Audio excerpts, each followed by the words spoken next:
A big night. Let me start with my colleague Peta Credlin. What's your sense? Where are we heading tonight?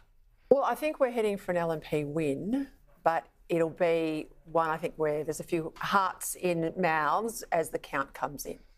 Okay, a bit closer than we might have thought, Andrew, at the start of the campaign. Well, I don't know what to think, Kieran, because I had an LNP source say to me majority of 3 to 5 this morning, but the last half hour, Labor sources suggested to me that once the pre-polls and everything comes in, Christopherly will do it comfortably, 58 seats. I think Christopherly is a certainty.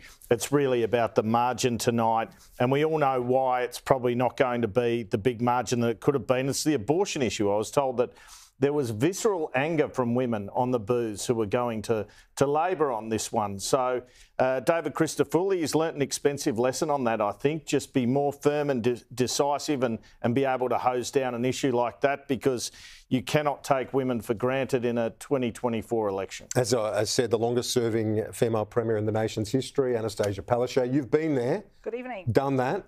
What's your sense tonight?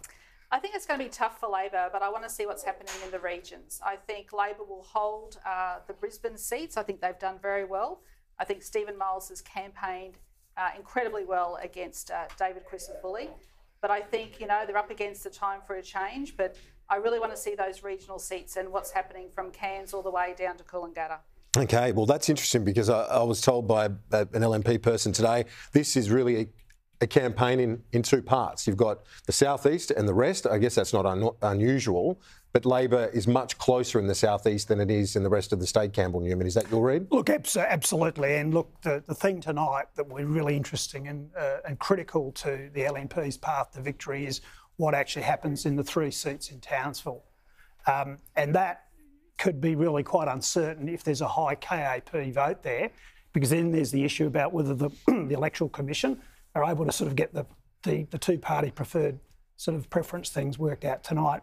But it hasn't been a good campaign for the LNP, and I do hand it, I agree with Anastasia Palaszczuk, I hand it to Stephen Miles. He has campaigned effectively, and the polling... Why hasn't it been a good campaign? Well, it's because of the small target strategy. It's been the inability to answer straightforward questions like the abortion one. It's not just the women are cranky about it, it's the bloke sitting beside them going, well, I'm not sure about the abortion issue, but I just wish the guy had answered the damn question.